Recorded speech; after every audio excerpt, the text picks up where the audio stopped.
बिस्मिल्लाहिर्रहमानिर्रहीम। अस्सलाम वालेकुम viewers, welcome to my YouTube channel English with Fida. आज की वीडियो का टॉपिक है प्राइड एंड प्रेजुडिस और मैं पूरी कोशिश करूंगा कि इसे 15 से 20 मिनट में पूरी समरी को इस तरह से डिस्कस करूं कि आप लोग इसे आसानी से समझ सकें, याद कर सकें। Let's start. नॉवल का पहला फिक्रा है, अगर उसको हम आसान तरीन लफ्जों में बयान करें तो उसका मतलब बनता है every rich single man needs a wife. हर वो बंदा जो अमीर है, सिंगल है, उससे एक बीवी की जरूरत है। इसकी जरूरत क्यों पेश आती है इस सेंटेंस की? इसलिए कि नॉवल स्टार्ट होता है लॉन्ग बोर नामी गांव से और जो फैमिली वहां पर रह रही है वो है Bennett family. Mister and Mrs Bennett, इनकी हैं 5 बेटियां और 5 में से किसी एक बेटी की भी शादी नहीं हुई है।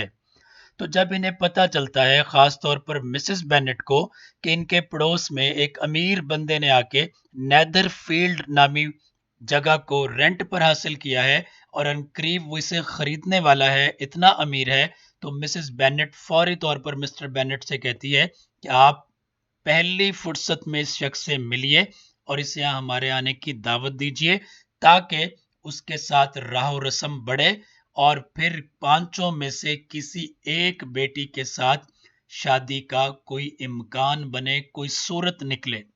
इवन बेटियां खुद भी ये कहती हैं कि आप जाके लाजमी तौर पर मिलें और आपस में ये 5 बहनें डिस्कस करती हैं तो इस बात पर बड़ी खुश होती हैं कि ये सिंगल है और उसका जो है वो 5000 पाउंड इनकम भी है। तो जाहिर है ये अमाउंट बहुत बड़ी थी। मिस्टर बेनेट जो है वो न सिर्फ विजिट कर चुका बल्कि मिल भी चुका, लेकिन वो फिल वक्त अपनी बीवी और बेटियों को बताता नहीं है। फिर मुलाकात की सूरत निकलती है। बेनेट डॉटर्स मिलती हैं मिस्टर बिंगले से लोकल बाल यानी डांस पार्टी में और वो उसकी पर्सनैलिटी से बहुत मुतासिर होती हैं। ख़ास तौर पर यह कि उसकी पर्सनैलिटी का एक पहलू जो ये है कि वो बहुत जल्दी लोगों में घुल मिल जाता है। वो अपने फाइनेंशियल स्टेटस को मलहूज़ खातिर नहीं रखता, बल्कि वो उस इलाके के, उस गांव के रहने वाले सारे लोगों में बहुत जल्दी घुल मिल जाता है, मिक्स अप हो जाता है। तो ये चीज उसकी पर्सनैलिटी को और खूबसूरत बना देती है। इसके साथ साथ वो बिंगले के दोस्त फिट्स विलियम डार्सी से मिलते हैं। ये भी एक खासा अमीर आदमी है। अब डार्सी का प्रॉब्लम क्या है कि इसकी पर्सनैलिटी का वीक एस्पेक्ट कह लें या एक सिक्योर एस्पेक्ट कह लें, ये लोगों में फौरी तौर पर घुलता मिलता नहीं है और उसकी गुफ्तगू से ये अंदाजा होता है, ये मतलब पता चलता है वहां पर मौजूद लोगों में कि उसने एलिजाबेथ के साथ डांस करने से इनकार कर दिया है। तो एक तो उसका रवैया, दूसरा उसका इनकार, ये दोनों चीजें फर्स्ट सीड ऑफ प्रेजुडिस को सो कर देती हैं, तासुब के पहले बीज को बो देती हैं एलिजाबेथ के दिल में। और इसके नजदीक डार्सी एक घमंडी किस्म का कैरेक्टर है। नेक्स्ट है two hearts coming close, Jane and Bingley.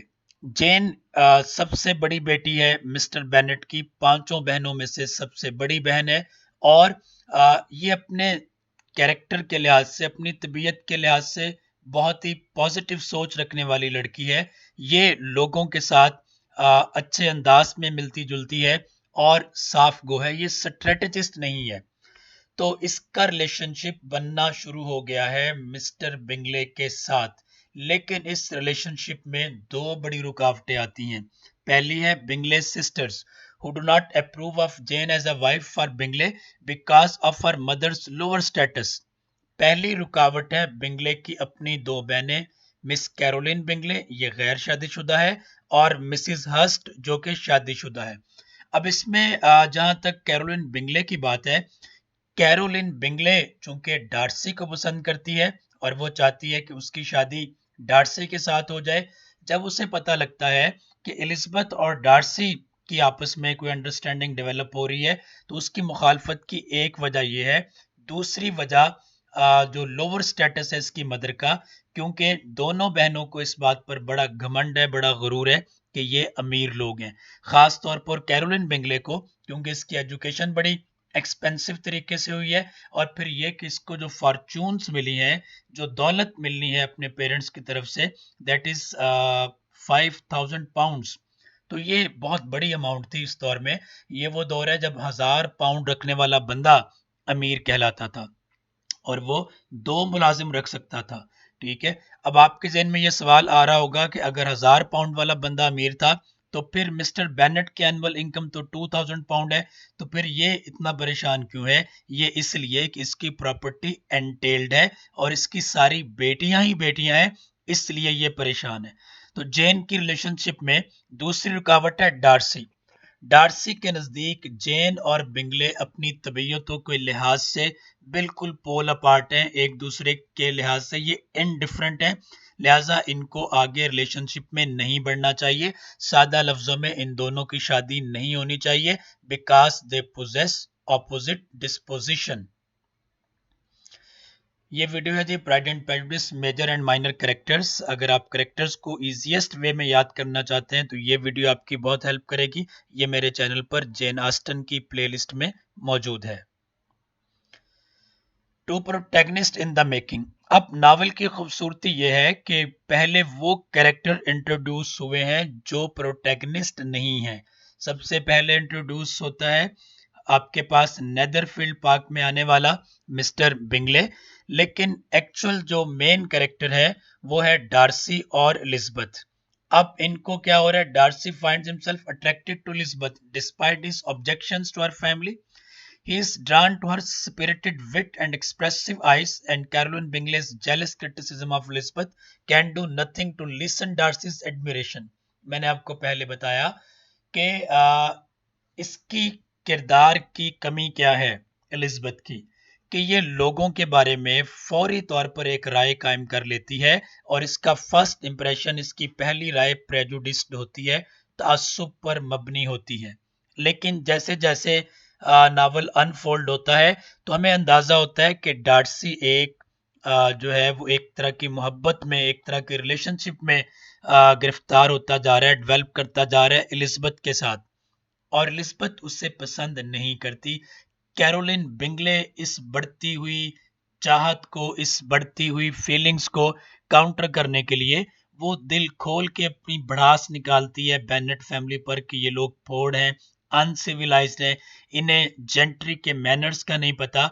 लेकिन इसके बावजूद डार्सी की जो लाइकनेस है, जो उसकी फीलिंग्स हैं, वो कम नहीं होती। और मैंने ऑलरेडी डिस्कस किया कि कैरोलिन बिंगले ऐसा कर रही थी क्योंकि वो खुद चाहती थी कि वो डार्सी से शादी कर ले। तो यहाँ पर दो प्रोटैगनिस्ट डेवलप हो रहे हैं, एलिजबेथ एज ए हीरोइन और डार्सी एज हीरो। मजीद क्या होता है? Darcy grows more interested in Elizabeth. जैसे जैसे डार्सी की दिलचस्पी एलिजबेथ में बढ़ती जाती है, एलिजबेथ की नफरत बढ़ती जाती है, और इस नफरत पर जलती का काम करता है विकम। ठीक है, adding fuel to the fire. Wickham कौन है? ये एक मिलिशिया ऑफिसर है। ये बज़ाहिर तो डार्सी का दोस्त है, हमें बाद में पता चलेगा कि ये दरअसल डार्सी के जो स्टीवर्ड है, मुंशी है, उसका बेटा है, और ये बहुत ही कमीना किस्म का किरदार है। तो ये पॉइजन करता है एलिजबेथ को डार्सी के अगेंस्ट कि डार्सी क्रूअल है, डार्सी सेल्फिश है।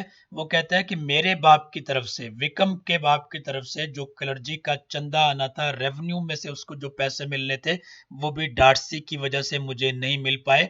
और ये कि डार्सी जो है वो प्राउड है, और इन सारी बातों पर एलिजबेथ यकीन भी कर लेती है। हालांकि विकम ने जो कुछ बताया वो बिल्कुल गलत था। विकम इस कदर कमीना कैरेक्टर है कि वो डार्सी की बहन को घर से भगाने की कोशिश करता है।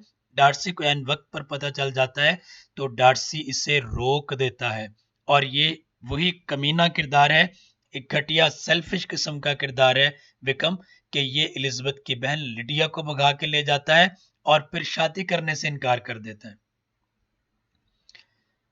नॉवल की पहली शादी होती है विलियम कॉलिंस की शार्लेट के साथ। विलियम कॉलिंस बेनेट्स को विजिट करता है। विलियम कॉलिन कौन है? विलियम कॉलिंस असल में मिस्टर बेनेट का कजन है, प्रॉपर्टी इसी के नाम एंटेल्ड है। तो ये उनके गांव में आता है लॉन्गबॉर्न में, और कहता है कि मुझे मेरी पेट्रोनिस यानी मालका ने कहा है, लेडी कैथरीन रिबोग ने, कि तुम फौरी तौर पर शादी करके आओ। तो वो इस पॉसिबिलिटी पे आता है लॉन्गबोर्न में कि वो बेनेट सिस्टर्स में से किसी एक के साथ शादी कर ले। वो पसंद करता है एलिजबेथ को। एलिजबेथ इनकार कर देती है।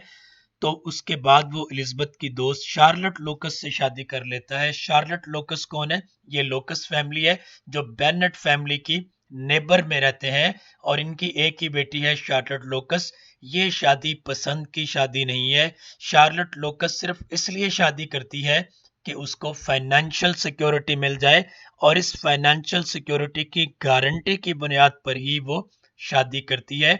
तो नावल में इस शादी को कहा गया है मैरिज ऑफ कन्वीनियंस। नेक्स्ट ये है कि Bingley's unexpectedly leave for London. Netherfield जो है वो कंट्री साइड में है, और बिंगले गैर मुतवक्के तौर पर लंदन चले जाते हैं। जाते हुए कैरोलिन बिंगले जेन के नाम एक खत लिखती है कि हम लंदन जा रहे हैं, हम नहीं लौटेंगे, क्योंकि पॉसिबिलिटी यह है कि लंदन में डार्सी की बहन जॉर्जियाना से मेरे भाई बिंगले की शादी हो सकती है। जाहिर है जेन ये सब कुछ पढ़ के बहुत अपसेट होती है, और जब वो एलिजबेथ को बताती है तो एलिजबेथ को लगता है कि ऑन पर्पस बिंगले सिस्टर्स ने और डार्सी तीनों ने मिलकर जानबूझ के जेन से बिंगले को दूर करने के लिए लंदन जाने का प्लान बनाया है। तो इसका प्रेजुडिस और बढ़ जाता है, इसकी नफरत और बढ़ जाती है। जब शार्लेट की शादी हो जाती है मिस्टर कॉलिंस के साथ, मैंने डिस्कस किया, तो ये हंसफोर्ड चले जाते हैं केंट काउंटी में। ठीक है, वहां पर इसकी मुलाकात होती है डार्सी की आंट से, लेडी कैथरीन से, और फिर ये विजिट करते हैं इसके साथ। उसको डार्सी की मुलाकात होती है वहां पर।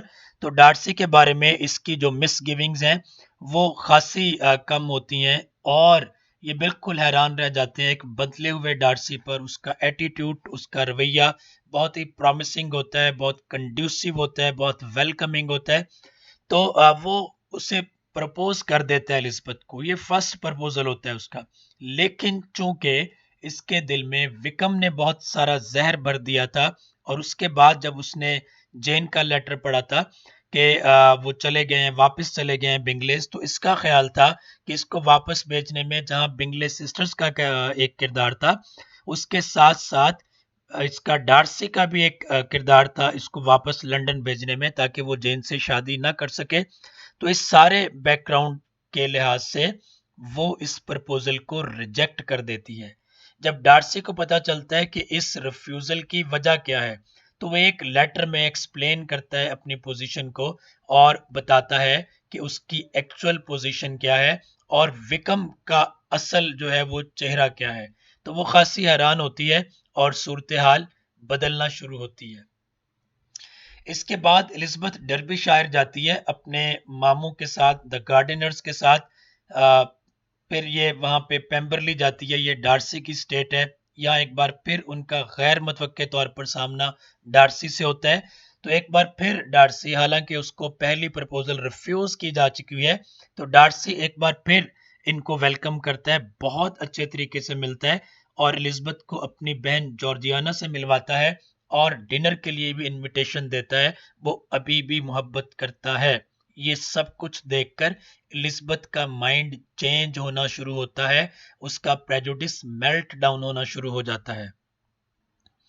इसी दौरान एक जो इंतहाई अफसोसनाक बात होती है वो ये, इस वक्त एलिजबेथ लंदन में है, और जेन खत लिखकर बताती है कि लिडिया विकम के साथ भाग गई है। एलिजबेथ को ये फियर होता है, ये अंदेशा होता है कि लिडिया के भाग जाने से बेनेट फैमिली को एक परमानेंट डिसग्रेस मिल गई है, बदनामी का और बेइज्जती का एक ठप्पा लग गया है। और ये कि ये वाकया न सिर्फ बहनों के लिए डिसग्रेस है, खानदान के लिए डिसग्रेस है, बल्कि ये डार्सी के साथ जो रिलेशनशिप रिकंसाइल हो रहा था, ये उसके लिए भी बहुत बड़ा ब्लो है, और शायद अब ये रिलेशन बिल्कुल खत्म होके रह जाए। डार्सी इस सिचुएशन को सेव करता है। डार्सी सिचुएशन को कैसे सेव करता है? लिडिया और विकम जो है वो निकल गए वहां से। विक्रम भगा के लाता है लिडिया को शादी का कहकर, लेकिन लंदन पहुंच के वो शादी से इनकार कर देता है और कहता है कि मेरे पास पैसे नहीं है, मैंने तो बहुत सारा कर्ज देना है। तो डार्सी एलिजबेथ को बताए बगैर उसको कहता है कि भाई तूने जो भी कर्ज देने हैं, जो भी पैसे देने हैं, तेरा सारा कर्ज मैं अदा कर देता हूँ, तुम इस लड़की से शादी कर लो, क्योंकि एक फैमिली की रेपुटेशन जो है वो खतरे में है और एक डिसग्रेस उनकी मुंतजिर है, तो तुम ऐसा ना करो। मैंने ऑलरेडी बताया कि विक्रम एक कमीना, एक जो है ना वो कमीना और मीन किस्म का कैरेक्टर है। तो वो कहता है कि ठीक है, अगर तुम सारे पैसे मेरे पे कर देते हो, सारा कर्ज, तो मैं ये शादी कर लूंगा।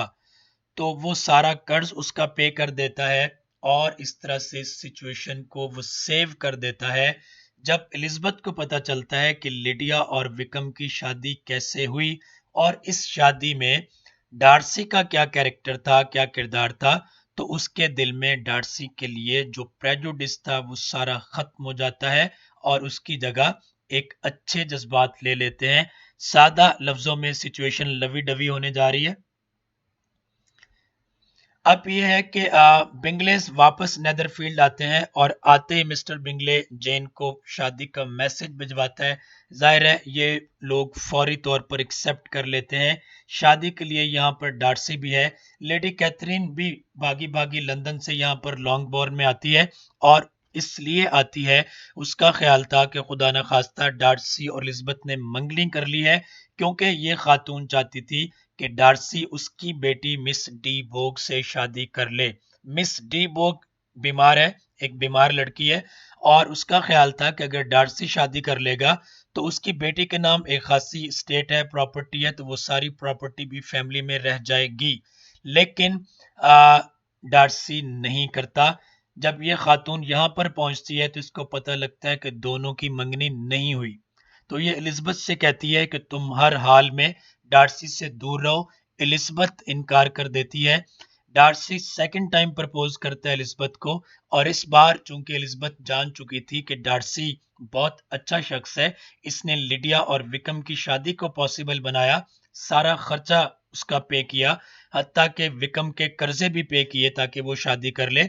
और उसको मुलाजमीन से भी पता चलता है कि डार्सी अपने मुलाजमीन के साथ कितना नाइस है, तो वो इस प्रपोजल को एक्सेप्ट कर लेती है और ये शादी हो जाती है। इस तरह से नॉवल एक हैप्पी एंडिंग पर खत्म होता है। अगर आप कैरेक्टर्स के हवाले से जानना चाह रहे हैं या नॉवल की सेटिंग के हवाले से जानना चाह रहे हैं या एंटेल्ड प्रॉपर्टी क्या होती है इसको जानना चाह रहे हैं, तो इसकी वीडियोस मेरे चैनल पर पहले से मौजूद हैं।